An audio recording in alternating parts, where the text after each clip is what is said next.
먼 나라 이웃 나라 시리즈만 24번째입니다. 정확하게 41년 됐네요. 흙수저도 못 돼가지고 돌수저였지. 해방 직후에 태어났잖아요. 그리고 5살 때 6.25가 터졌어. 우리가 대전에서 꽤 잘 살던 유지 집안이었는데 6.25 동란 때 완전히 다 쫄딱 망해가지고 알거지가 됐거든. 75년이면 유신이다 뭐가지고 한국에선 군사독재가 심하고 굉장히 억압됐던 사회였거든요. 독일로 유학을 갔는데 독일 가서 제일 놀란 게 뭔지 아세요? 독일이 있어서 놀랬어.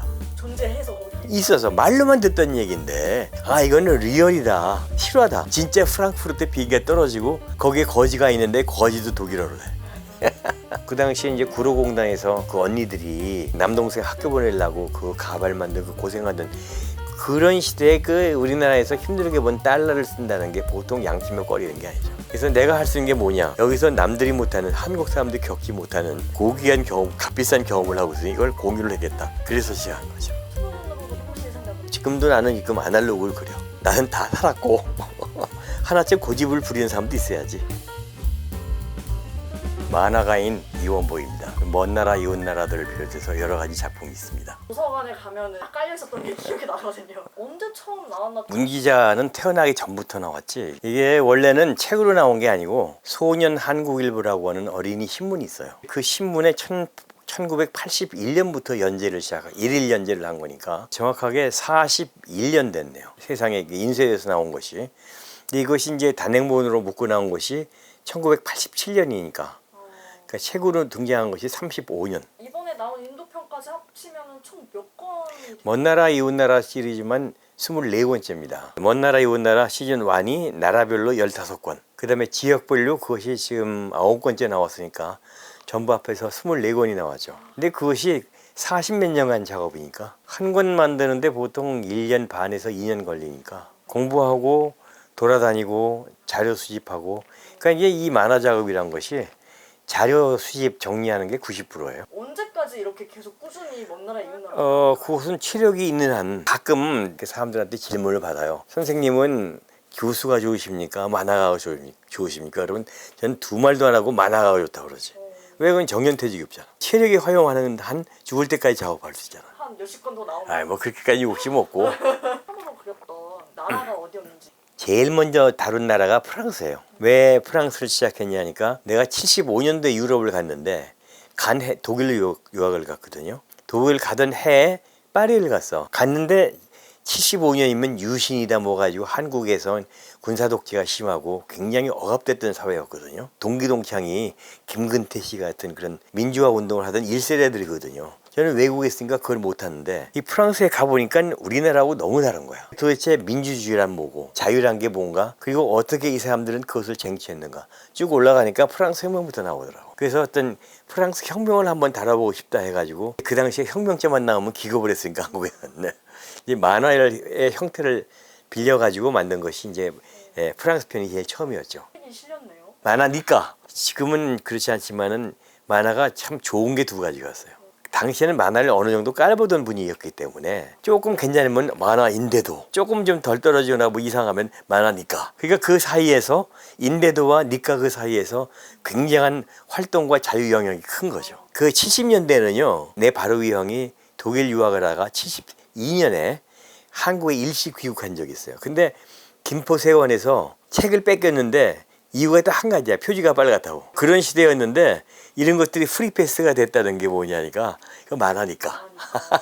금수저이신데 이렇게 만화를 하셨구나. 금수저하고 정반대죠. 우리는 흙수저도 못 돼가지고 돌수저였지. 오. 그 내가 그 46년생이니까 해방 직후에 태어났잖아요. 그리고 5살 때 6.25가 터졌어. 대한민국 역사에서 가장 가난했던 시대에 우리 형제들이 성장을 했다고. 우리가 대전에서 꽤 잘 살던 유지 집안이었는데 6.25 동란 때 완전히 다 쫄딱 망해가지고 알거지가 됐거든. 우리 형제들이 이거 보고 전부 생계형 자수성가. 그때는 두 가지밖에 없었어. 돈 있거나 빽 있거나. 이 두 가지가 다 없으면은 유일한 어떤 유리천장을 뚫는 길이 가방 끊긴 것밖에 없어요. 학문도 아니고 경력, 교육 경력. 그 당시만 해도 외국 유학했으면 좀 봐줬으니까 미국서 박사학위 따오면 삼성 이사로 가고 그랬어요. 지금하고는 전혀 다르죠. 그래서 이제 그때 우리들이 선택한 것이, 우리는 이 살 길이 외국 나가서 학위 받아오는 것밖에 없다 그래서 완전히 이것은 흑수저 유학을 했죠. 전부 가가지고 그 알바하고 정말 고생들 많이 했죠. 형님들은. 근데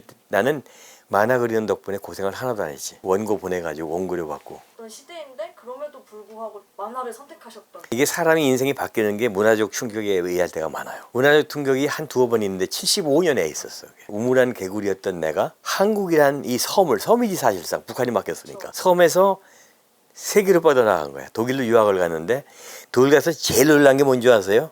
독일이 있어서 놀랬어. 존재해서 거기. 있어서 말로만 듣던 얘기인데 아 이거는 리얼이다. 실화다. 진짜 프랑크푸르트 비행기가 떨어지고 독일이란 나라가 있고 거기에 거지가 있는데 거지도 독일어를 해.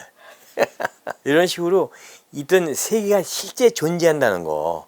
그 안에 내가 들어왔다는 것에서 문화적 충격을 받았고 두 번째는 같은 해에 파리를 갔는데 당시만 해도 만화는 그 문화의 문자도 못 듣던 그런 시대였거든. 근데 가니까 우리나라로 치면 교보문고 같은 제일 큰 서점이 있어요. 거길 딱 들어가니까 맨 가운데 제일 사람들이 왔다 갔다 많이 하고 제일 잘 팔리는 코너에 만화가 있어. 그것만 가지고 놀란 게 아니라 그게 전부 하드카버에다가 올칼라야. 아니 이건 뭐지? 내가 아는 만화는 그게 아니었는데 그 당시만 해도 너 명문고등학교 나오고 명문대학교 들어간 애가 만화가 뭐냐 그런 시대였는데 거기 가니까 그런 게 있단 말이에요. 그렇다면 우리나라도 언젠가는 나라가 발전하면 만화가 블루오션이 될 거 아니냐. 그때서 만화를 평생의 작업으로 결심을 했죠. 다른 나라 이야기로 하신 게 그 시절에 해외 나가는 게 힘들죠. 힘들고 그 당시에 이제 구로공단에서 그 언니들이 남동생 학교 보내려고 그 가발 만들고 고생하던 그런 시대에 그 우리나라에서 힘들게 번 달러를 쓴다는 게 보통 양심에 꺼리는 게 아니죠. 그래서 내가 할 수 있는 게 뭐냐. 여기서 남들이 못하는 한국 사람들이 겪지 못하는 고귀한 경험, 값비싼 경험을 하고 있으니 이걸 공유를 하겠다. 그래서 시작한 거죠. 흥미가 있다. 그러니까 지금 내가 이제 인도 편을 냈거든요. 네. 지금 작업을 하고 있는 데가 아프리카예요. 근데 아프리카 다음에는 이제는 좀 정리를 해야 될 것 같아. 내가 하는 먼 나라 이웃 나라 작업이 사실상 압축해서 얘기하면 세계 역사의 모자이크야. 퍼즐이라고 퍼즐. 우리가 만들고 있는 세계 역사와 세계에 대한 퍼즐은 너무 빈대가 많아. 예를 들어서 무슨 감비아 그러면 어디 있는지 아는 사람 몇 명 안 돼요. 시에라레온, 보츠와나 그렇다고요. 그만큼 우리가 세계에 220몇 개의 나라에 수출을 하면서 수출로 먹고 사는 나라가 그렇게 세계에 대해서 편향된 정보를 지니고 있다고. 그래서 내가 하는 작업은 만화를 통한 세계의 역사와 사물에 그 모자이크 판을 맞춰주는데 지금 대충은 맞춰놨어요. 아프리카를 하면은. 그렇다면은 이제는 정리를 한다는 게 뭐냐니까 이제 우리가 주목을 하지 않는 지역들. 그래서 지금 가장 흥미를 갖고 있는 것이 먼 나라, 이웃 나라가 있으면은 낀 나라가 있을 거란 말이야. 낀 나라가 뭐냐? 강대국 사이에 낀 나라. 그 대표적인 데 우크라이나네요. 우크라이나, 폴란드, 체코슬로바키아, 그리고 발트 3국, 라트비아 이런데. 유튜브로도 사람들이 역사를 직접 영상으로 볼 수 있는 시대. 그렇죠. 세상임에도 이 교수님께서 그리시는 먼 나라 이웃 나라가 가지는 의미가 좀 어떤 게 예, 이거 중요한 질문인데 어떤 정보도 다 있어. 근데 딱 하나 거기 단점이 뭔지 아세요? 연관성이 없어요. 역사라는 것은 예컨대 나폴레옹이 에집트를 원정했어. 그러면 에집트 원정한 얘기는 나오지 왜 원정했는지가 안 나와. 왜냐면 앞뒤 역사를 잘랐기 때문에 짧아야 되잖아요. 그러니까 보통 보면 유튜브 나오는 테마들은 10분에서 5분. 그거 가지고는 거두절미하고 얘기를 할 수밖에 없어요. 그렇다면 먼 나라 이웃 나라의 중요한 역할은 뭐냐? 이걸 이어준다는 얘기죠. 종업을 한다는 얘기지. 예를 들어서 인도 역사 그러면 인도 역사를 처음부터까지 쫙 이어주니까 간디 얘기, 네루 얘기. 토막토막은 알지만 이게 어떠한 맥락으로 이어지는지 모르잖아요. 투문으로도 해보실 생각은 또 아니에요? 근데 나는 원래 그 마지막 아날로그 세대이기 때문에 지금도 나는 지금 아날로그를 그려. 사람은 자기 영역이 있다고 생각해요. 그래서